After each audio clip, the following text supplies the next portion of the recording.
Good morning, everybody. I hope your evening went well. We've cooled down here a little bit. Yesterday didn't make it into the 90s. We're in the high 80s. Today we're supposed to be a little cooler, and there is moisture in the forecast for the next 3 or 4 days. Chance for showers, and that's how we get our moisture here in the south central plains. To give an example, the rain 2 weeks ago, the big storms we had before yesterday's storms left 3 inches.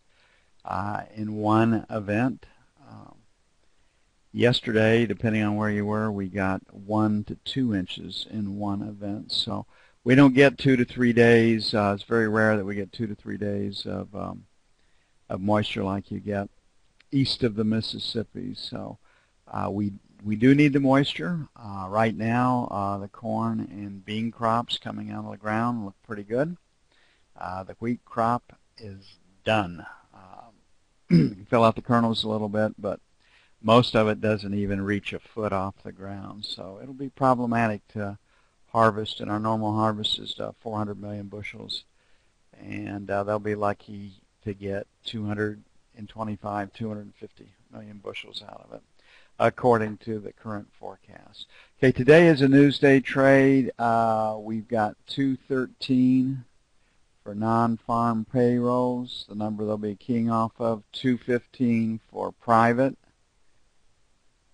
6.4 for the unemployment rate, average work week 34.5. Now they use this average work week to verify the other numbers. If the average work week drops, it's deemed soft economy. If the average work week increases, it is deemed that the economy is expanding. So we have today is usually the most important news day of the week, and well, definitely for the week, but for the month. And a lot of beginners, when they come into trading, when they really start to get into the charts and really start to do some examination and try to learn the game, one of the questions we almost always get is, why do we have these big moves the first week of every month? And it's because of the unemployment numbers. This number is important. Last month's number jumped big, the April.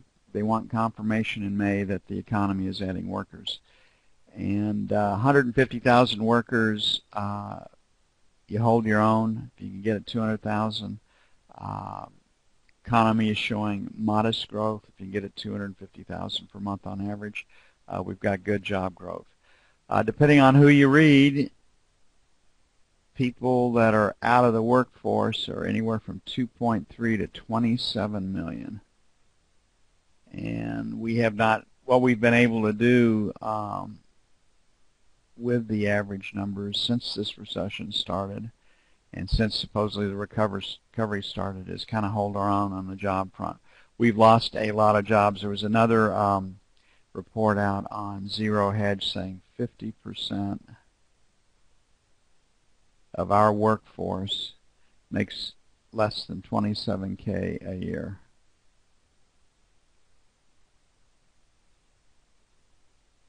That's not the stuff of middle class. That's a pretty scary number when you think about it and what the country has been able to do historically. So this number will be looked at. It'll have probably more importance in the April number because it will confirm April's numbers or not. So they'll look right here for seasonal adjustments, and they'll look right here for smoothing or seasonal adjustments to the raw numbers. And they'd like to see, of course, the raw number bigger than this number, not the other way around.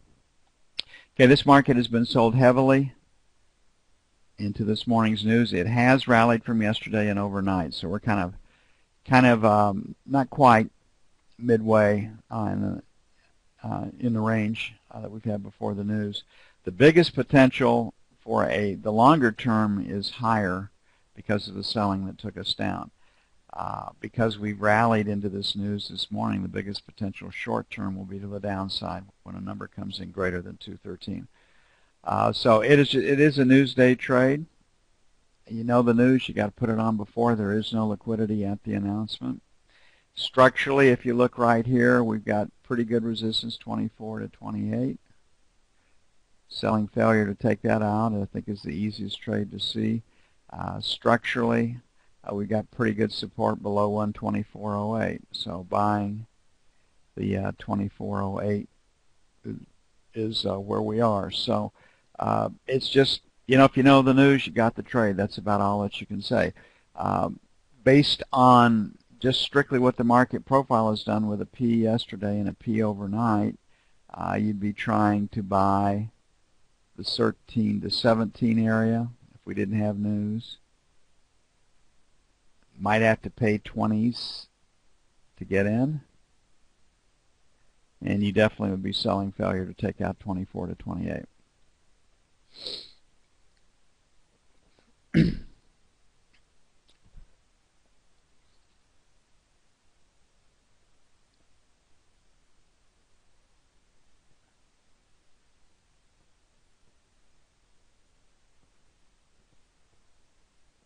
Okay, looking at the ZB quickly, the knob spread's holding in there basically at 1029.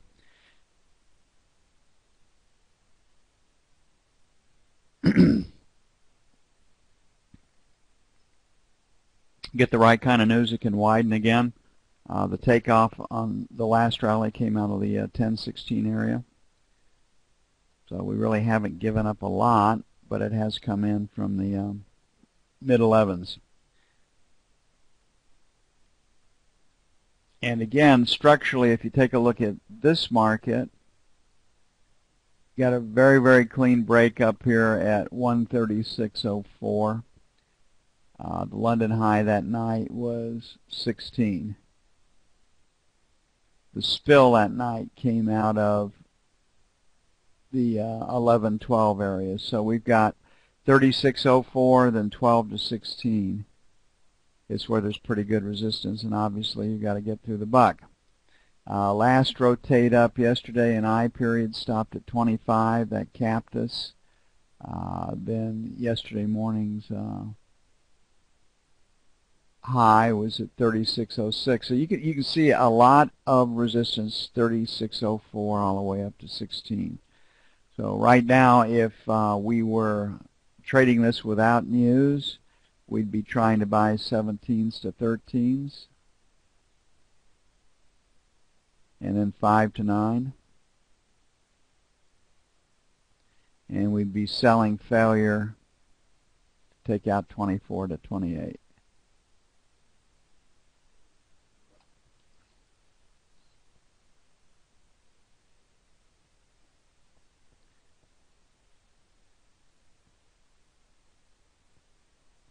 Okay, gold overnight held its gains. Most of the take out of the news commentary after Draghi's move yesterday was, well, that's all fine and good, but he didn't do enough. They need to do quantitative easing. They have to find a way to take bad paper off the bank's books permanently and put them into the ECB on the taxpayers' shoulders. And which is what all these guys do, all these governments. The people that make these decisions are never really held accountable when they move on from the government positions that create these conditions. They get 7-figure paydays either as lobbyists for Washington law firms or in the financial industry in New York City. And the taxpayer always picks it up. I mean, we can complain and howl and say it's not right, but it's just the way it works historically.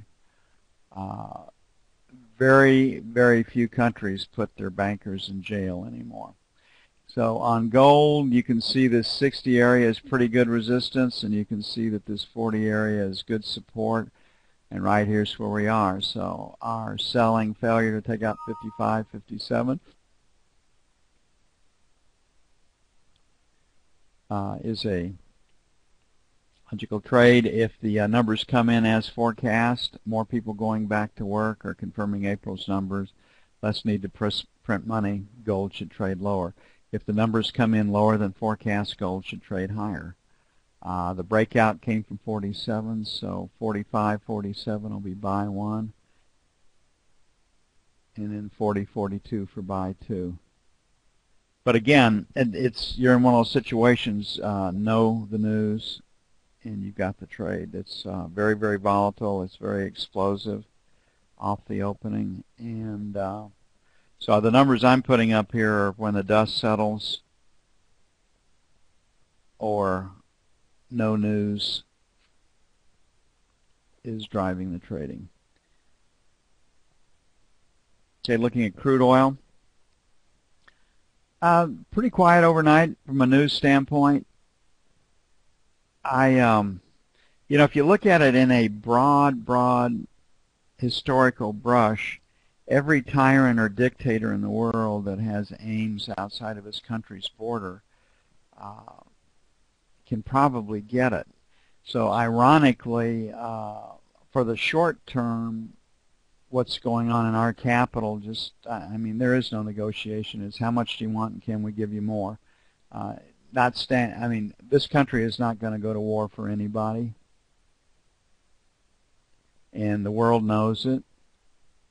So the dictators have a green light.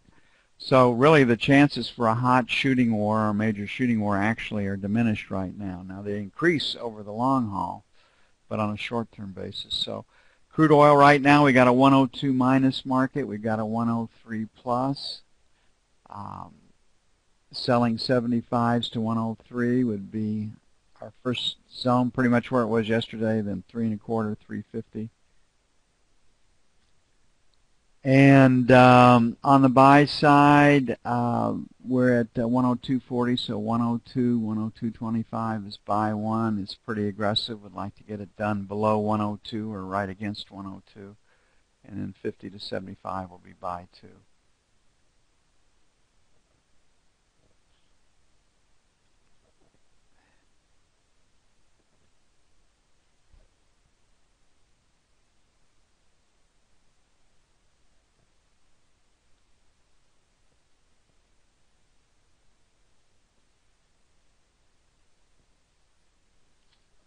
Quick look at the euro. The euro has been all over the map. The market yesterday said that Draghi did not do enough. We did have resistance at 36.50. Resistance now is 36.75 to 37. The swings we had yesterday were just absolutely unbelievable. And that happens when the ECB makes a major announcement in the euro. It's all over the map. So the first move, when they only took 10 basis points out of their borrowing rate, rallied the market in X period. You can see that right here. Then when they went to negative deposits, it took it down. Then when there was no QE announced, the market rallied. And we made it all the way up to almost to 75. The overnight session stopped at 65. So we left yesterday's market wanting to sell 65 to 75. And that is where we're going to leave it this morning. And then 90 to the buck for sell two. Pretty damn good call on the, if I do say so myself. On the buy side, we had 15 to 25. And the low is just below 25. And we caught both edges of the market. And you say, well, how can you do that with the accuracy that you usually have, Charlie? And it's because of structure. It's just, you read the profile, you can come in and understand structure. You can make these type of calls. And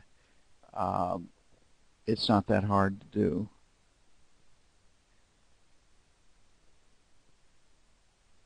And you can do this too, and that's where you want to take yourself. Okay, everybody's favorite market, the E-mini. The E-mini, it has been an easy trade this week. You just buy it. And even in the face of bad news, you just buy it. And the market is holding its gains. So yesterday's trading was just as easy as it could get. What's the target? It's at least 1950 if you read the financial press. And what I've noticed over the years is that if a market expects a certain number, it gets there. and it may take a little while, but it goes. So the expectation is 1950, and we're going to get there. I don't know if we make it today, but it's certainly within reach. And if this non-farm payroll number comes in above 213, that's the only catalyst we get. The private number is 215, 6.4 on unemployment. So either of these numbers greater than expected, that's the catalyst. Average work week, probably no one will pay any attention to it. And earnings, no one will pay any attention to that. So it really is down to the news. If you wanted a limit sell, 49 is where I would put it. If you to 50, we'll see profit taking before we get to 50. The breakout yesterday came from 35, so we've got this 35 to 37 without news will be buy 1. Then 30, 32 will be buy 2 without news. And then selling against 50 would be where I would put it. So once again, know the news, and you've got the trade. If we can't extend the range above 42 this morning, you can get short to see if we can get back to 32. That would be a 10-point range. That's what we'd be playing for. And then the other sell would be against 1950, a pretty round number. I mean, and the logic is it's a round number, I'm going to sell it. Based on the structure, without news, you'd be trying to buy the 35, 37 number on early weakness to see if we could take out 42. But it's all going to take place on that news announcement. Hey, take at least 15 minutes for me to get everything knocked out and put out. I'll get busy on that, and we'll see you on the news.